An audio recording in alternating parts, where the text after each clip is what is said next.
In England, witch trials were conducted from the 15th century until the 18th century.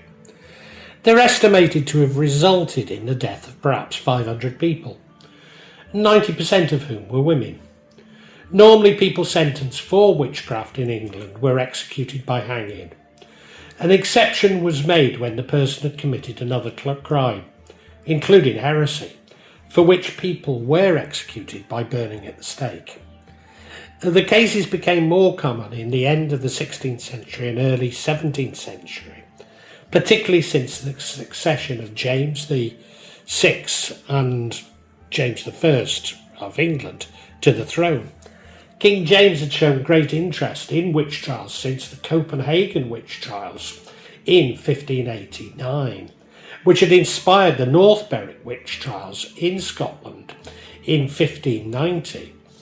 When he succeeded to the English throne in 1603, he sharpened the English Witchcraft Act the following year. Witch trials reached their most intense phase during the English Civil War of the 1640s and the Puritan era of the 1650s. This was a period of intense witch hunts, known for witch hunters such as Matthew Hopkins. The Civil War is often seen as an unfinished bourgeois revolution, and it was indeed a struggle between a feudal aristocracy and an emergent capitalist merchant class. In the 16th and 17th centuries, people across England, irrespective of their status, believed in witchcraft. Witchcraft was first made a capital offence in 1542 under the Statute of Henry VIII, but was repealed 5 years later. Witch fever resulted in new heights when witchcraft was again classed as a felony in 1562 under the Statute of Elizabeth I. This led to thousands of people, mostly women, being falsely accused, forced to confess under torture and punishment. Historian John Callow argues in the book The Last Witches of England that witchcraft trials and convictions were influenced by political and religious tension between nonconformist Whigs on the one hand and the adherents of Anglican Toryism on the other after the English Civil War.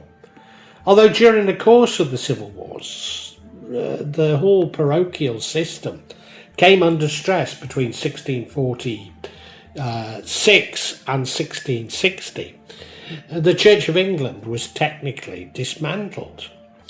Bishops, archdeacons, cathedral deans and canons were abolished, and thus no longer involved in the oversight of parochial duties of ministers, churchwardens and their associates. During the 1660s and 1670s, a series of penal laws were enacted which persecuted both Catholics and members of various nonconformist groups. Enforcement of these laws unleashed a period of violent religious disturbances and hatred across England, Scotland and Wales.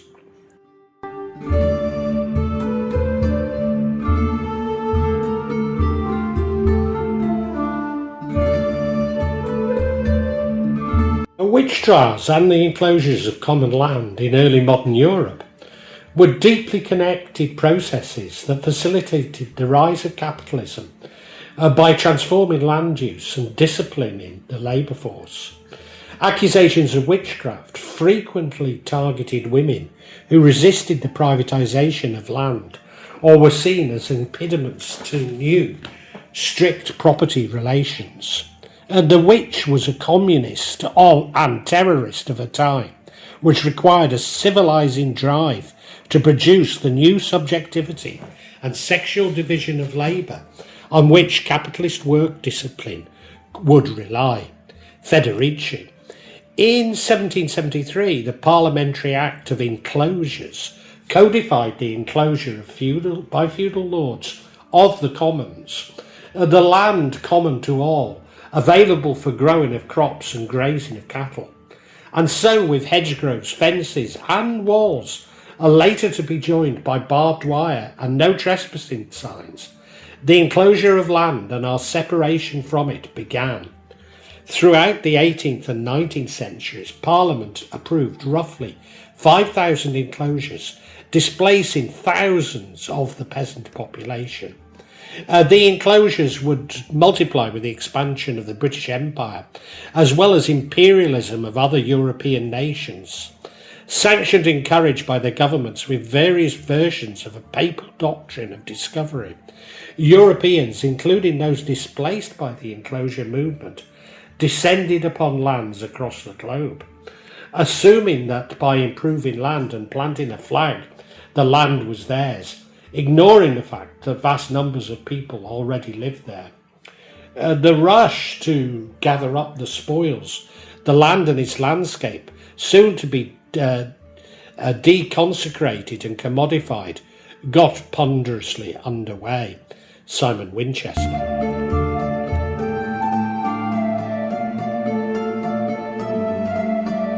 Silvia Federici in Caliban and the Witch argues that the Black Death of the mid-14th century had decimated population levels across Europe. As a result, the subsequent shortage of people, peasants became empowered. For a broad section of Western European peasantry and the urban workers, the 15th century was a period of unprecedented power, writes Federici. Not only did the scarcity of labour give them the upper hand, but the spectacle of employers competing for their services strengthened their sense of self-value and erased centuries of degradation and subservience. Whilst very true, in southern England the opposite was true. Landowners responded to labour shortages by exerting greater control and repression. Despite feudal bonds being the basis of their power, this represented the beginnings of agricultural capitalism, with the erosion of common lands. This, I believe, is important in explaining why the witch trials in England were largely confined to the south and east, leaving Wales and the marshes largely unaffected. Nevertheless, they do not explain the Lancashire witch trials, an anomaly I will explore later. Furthermore, Robert Brenner confirms the importance of the emergence of agricultural capitalism in Britain in the 16th century as a result of the enclosures, but also how this was rather specific development, very different from agricultural development in France or Eastern Europe. Emboldened with their newfound strength, the common people started to challenge the nobility's power. Heretic movements sprang up, including paths of development beyond feudalism. Throughout Europe, vast communalistic social movements and rebellion against feudalism had offered the promise of a new egalitarian society, built on equality and cooperation. The foundations of feudal social relations and production were shaken to the core. The heretics' challenge was primarily a political one, since the challenge of the church was to confront at once the ideological pillar of feudal power, the biggest landowner in Europe and one of the institutions most responsible for daily exploitation of the peasantry. Capitalism is regarded by Federici as both ending the potential alternatives and emanating from the heretical movements, as well as putting a stop to the more independent life and opportunities of women afforded to them in feudalism. Capitalism was counter-revolution that destroyed the possibilities that had emerged from the anti-feudal structure. Possibilities, if realised, might have spared the immense destruction of lives and natural environment that marked the events of capitalist relations worldwide. The witch hunt is for Federici a part of the process of primitive accumulation. While people were driven off their land, their access to the commons, men gained control over women and their bodies. The witch hunt deepened the divisions between women and men, teaching men to fear the power of women, and destroyed a universe of practices, beliefs and social subjects whose experience was incompatible with the capitalist work discipline, thus redefining the main elements of social reproduction. In other words, the witch hunt was an essential aspect of the establishment of capitalist social relations and production. There is no doubt that in the transition from feudalism to capitalism, women suffered a unique process of social degradation that was fundamental to the accumulation of capital and has remained so ever since. The control of women and their body was a direct part of capitalist accumulation. The female body, the uterus, was placed at the service of the population increase and the production and accumulation of labour power.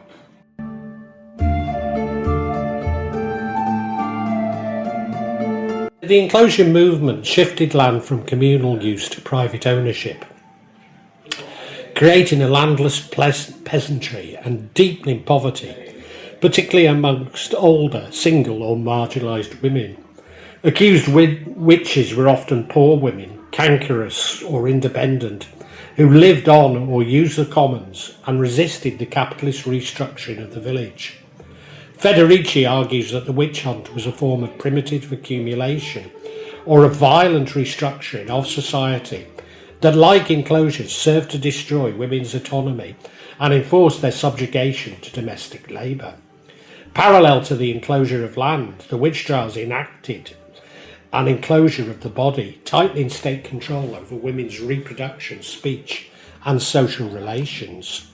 In the 16th and 17th centuries, marked by high witch activity in England, were also rapid periods of land surveying, market-orientated agriculture, and a decline of traditional feudal protections for the poor.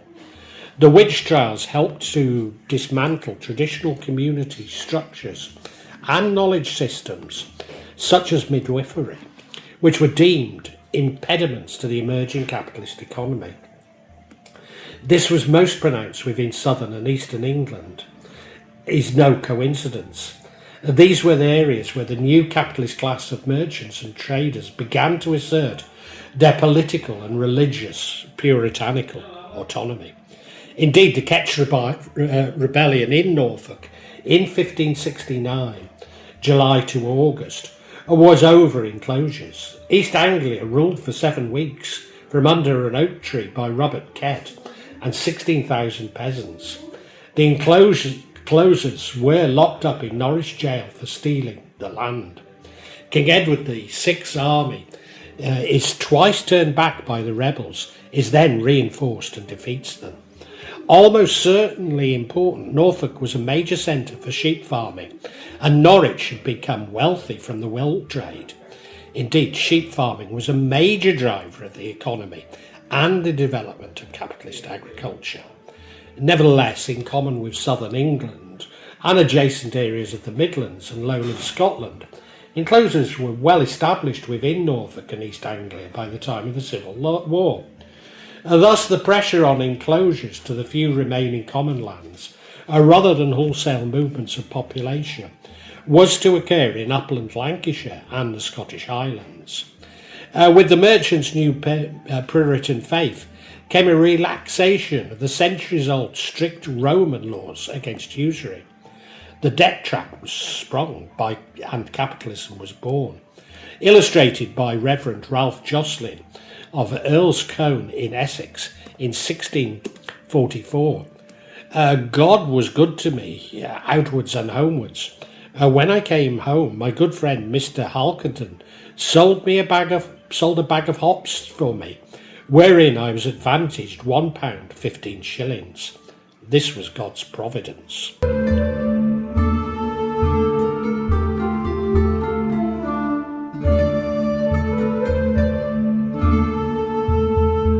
The Pendle witch trials of 1612, which resulted in the execution of 10 people in Lancashire, occurred during a period of intense social, economic and legal change, often linked by historians to the Enclosures Act and the strict Witchcraft Act of 1604.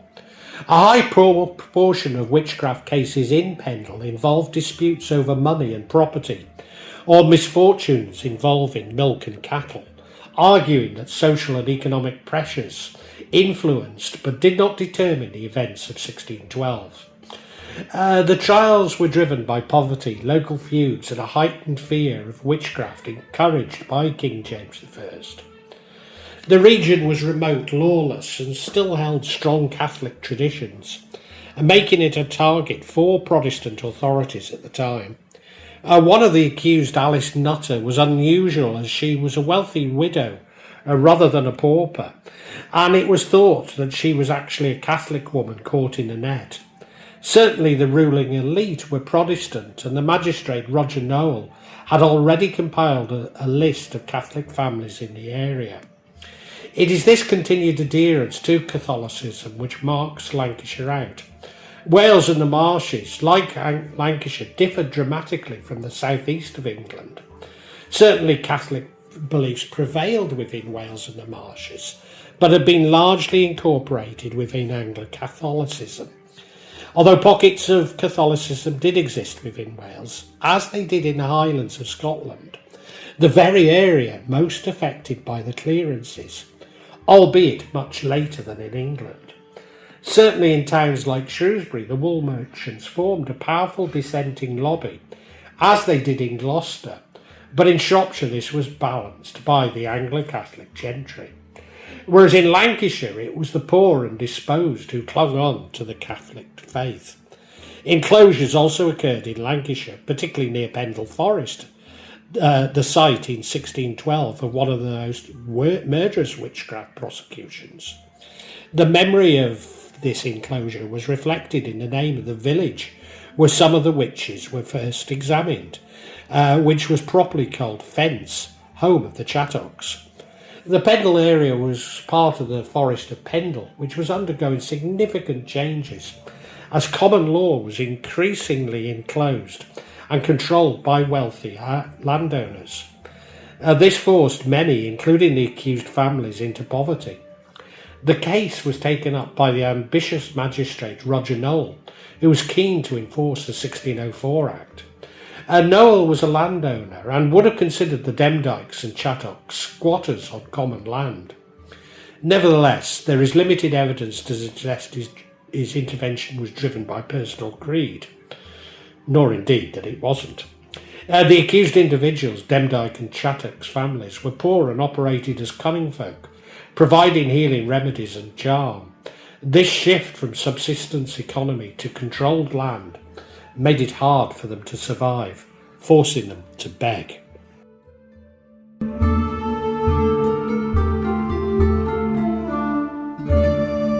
Although there was no English colonisation of Scotland in the 1650s, there was a systematic attempt to change the social basis of power away from the established nobility with the creation of a strong autonomous class of small proprietors who were responsive to the Anglicisation of Scottish law and government. Furthermore, the commissioners for the administration of justice in Scotland were to be predominantly English, and their task was to impose English civil law on the Scots and assimilate Scottish criminal law to English process and substance. In 1792, tenant farmers from Strath-Rusdale led a protest by driving more than 6,000 sheep off the land surrounding Ardross. It was the first large protest over clearances. It started when the land was let to sheep farmers who repeatedly impounded the cattle of neighbouring tenants, alleging they'd strayed onto the sheep grazing.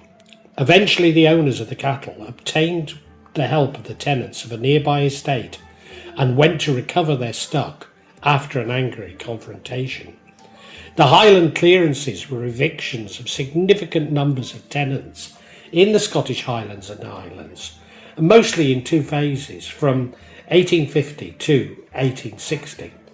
The evictions of the tenants was against the Duchess, the principle that clan members had the inalienable right to rent land in their clan territory. The Countess of Sutherland, who married into the Levenson Gower family, although I seem to remember they pronounced Levenson Lewis or something like that, facilitating the industrialisation of Shropshire. Genuinely believed her plans were advantageous for those resettling in crofting communities and could not understand why tenants complained. However, a few landlords displayed a complete lack of concern for evicted tenants. Land transfers in Ireland reduced the land holdings of native and ancient settler communities for more than 2/3 of the total of Ireland to barely 1/5. The arrival of new absentee and settler English Protestant landowners set the pattern for the establishment of ascendancy that was to shape the political and cultural identity of Ireland for the next 250 years. As some historians have argued that the witch hunt served as a tool for the new ruling classes to secure power during the transition to capitalism, which involved seizing common land. While certainly true, there were no witch hunts in Ireland, and the trials predate the clearances in Scotland. So the witch trials were one tactic within the march of an uncompleted English Revolution.